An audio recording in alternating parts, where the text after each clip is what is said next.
All right, good morning, everybody. It's actually the next day, August 22nd, Thursday. I thought after reading some of the comments, maybe I should come on here and explain what I'm doing a little bit better.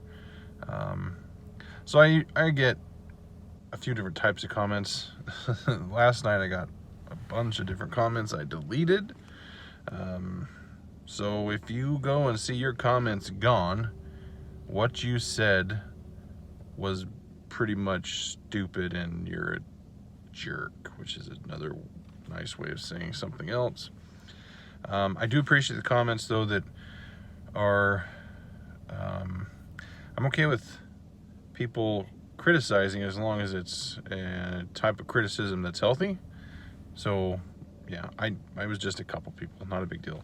The couple people that did post though that made a couple of comments, which if you go look there on the last video, about OMAD not being sustainable, or some other issues about the diet.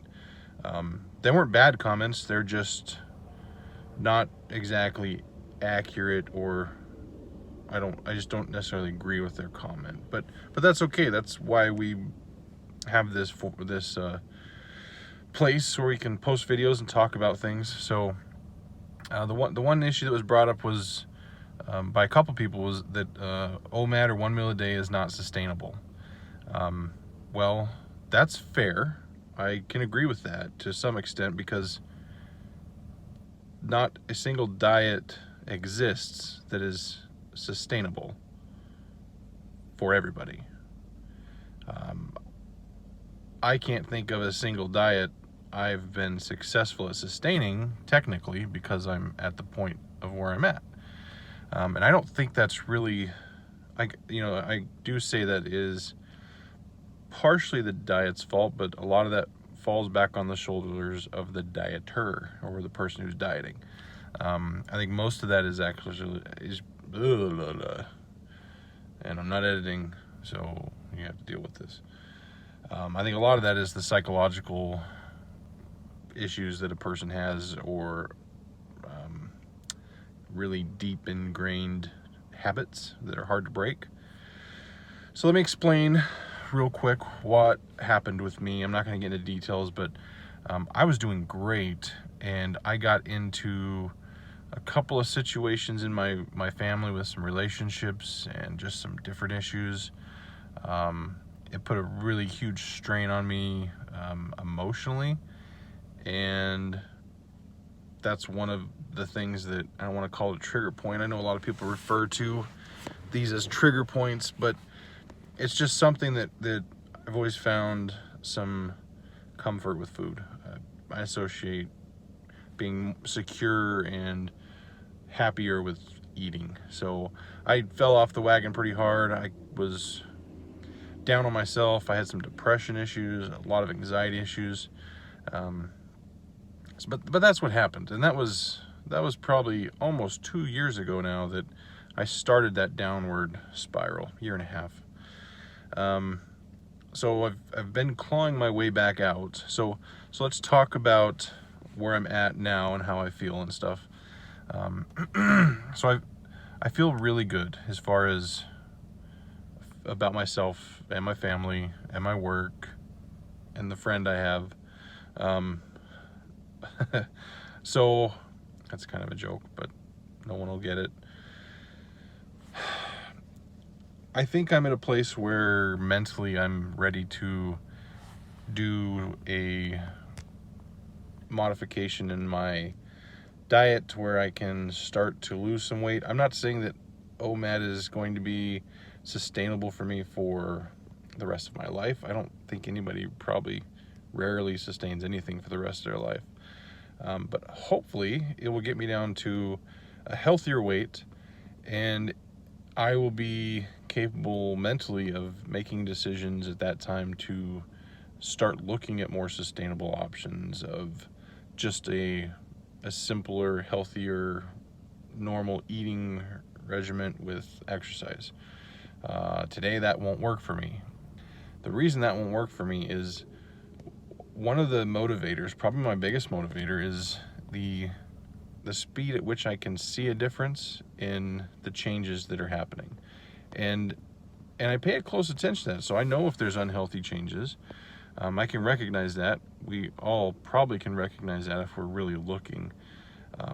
But when I'm dieting, if I'm not losing weight and able to see it, it's hard for me to be motivated to stay on that plan. So just so you kind of understand where I'm at and why I'm doing this again, is OMAD has been the best solution I've ever used for me. And it was definitely the way I lost the most weight the quickest. And I'm sure someone's going to comment about, yeah, but you gained it all back and you're going to gain it back again. And I might. And I might not. I give myself the same odds as someone who has weight loss surgery. I don't think people fully understand that a lot of people who have weight loss surgery develop complications and often gain all the weight back plus more. And I'm not knocking weight loss surgery, because just so you're aware, it's on the table as an option right now. I will get into that further down the road as we go, but I'm looking into it. I'm talking to people about it, but because of some of my other medical conditions, I'm currently just continuing to go down the dieting path and see how well I do, and then we'll see what happens. So just so everybody understands what OMAD is not a diet where you eat once a day and you can just eat whatever and however much you want. That's not how it works. If you do that, you will not lose weight. There are rules. There are a lot of rules, and I'm not good at explaining them, so you should not take what I'm about to say as the only thing you have to do. All I'm telling you is primarily the basic concept. So the basic concept is you give yourself a 1 hour window during the day to where you can eat. That doesn't mean you can eat anything and as much as you want for that hour. That means that somewhere in that hour, you have to eat your calorie intake for the day, and then after that hour, you cannot eat anymore. So if you weigh 700 pounds and you start out with a 3,000 calorie diet for the day and you eat 3,000 calories in that hour, that's not going to be the same as someone who weighs 300 pounds a day. You're looking at what, for me, I'm looking at what I would have to eat to sustain a normal, healthy weight. So for me, that's roughly around a couple thousand calories, maybe a little bit more. But that doesn't, I don't look at that and I don't count my calories. What I look at is my plate of food. And I say my plate, not plates. So I eat off from a normal sized plate, a dinner plate. And you cannot stack food on that plate any higher than 3 fingers, which is, I don't know, a couple inches. So it's, I mean, yeah, if you want to, you can stack probably 3,500, 4,000 calories worth of pizza on there if you really cram it in, or maybe even more. I honestly don't know. But if you're putting together a normal meal, like last night, I had nachos for dinner. And that was a plate that was in the middle, probably 4.5 inches high, but on the edges, 1 inch high. And it had normal corn chips, a little bit of a few, the ranch Doritos, not a bunch, just a few. Then some cheese, some chicken, jalapenos, some salsa, a little bit of sour cream, green onions, and I think that's it. Couldn't tell you how many calories it is. I don't know if it was 1,500 or 3,500. It's not, for me, that important at this point. I'm in the stage of getting over the hunger pains. And that's the other part of this is the beginning of this is tougher than anything else.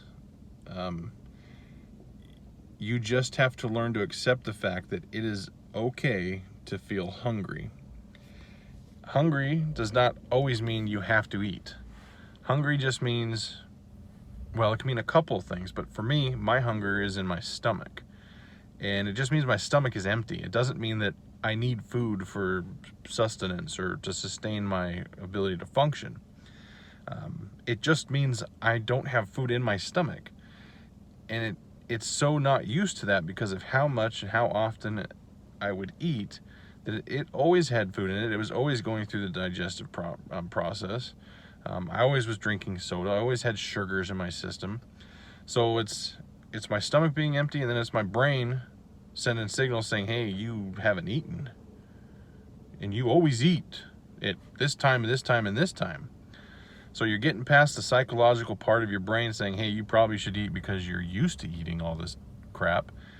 And you're getting used to the stomach growling and gurgling and making funky noises in the middle of your meetings, which it does actually calm down. Now that I'm into it about a week and a half, the day-to-day hunger pains are much better. Yesterday I had no problem, even though it was only a week. Yesterday was fruit and donut day. And by fruit and donut, I mean they order 48 dozen donuts and like 6 bananas. But I didn't have any problem being around all that food. I didn't give into it, no issues. Sat through a meeting for pretty much the entire day. We had lunch brought in. I didn't eat that because I ate last night with my family. It's getting easier. It gets easier. So I know there are people who can sustain it for long term and maybe their whole lives. I might be that person. I might not. I honestly don't know. But I'm going to keep trying it, go through this process and see how it works out this time. So if that didn't answer your questions, just look up OMAD or 1 meal a day on YouTube, and you will find a lot of great people who have some extremely good information about how it works. And I know I don't do it justice, not even close, because there are hours and hours of video on how it works. And I'm not telling you to do this. I'm just telling you to look it up if you have questions about it or think that it's stupid and not real. So, all right, I'm off my soapbox. I wasn't planning on making a video today, but it happened anyways, so bonus. All right, I'm late for work, so I'm gonna go into work and go to some meetings. I'm gonna try to do some updates this weekend. I'm gonna try to put up a video about Crystal's business and what we're doing so that you guys can understand maybe why I've been so stressed out lately. But yeah. All right, guys, I hope you all have a great day.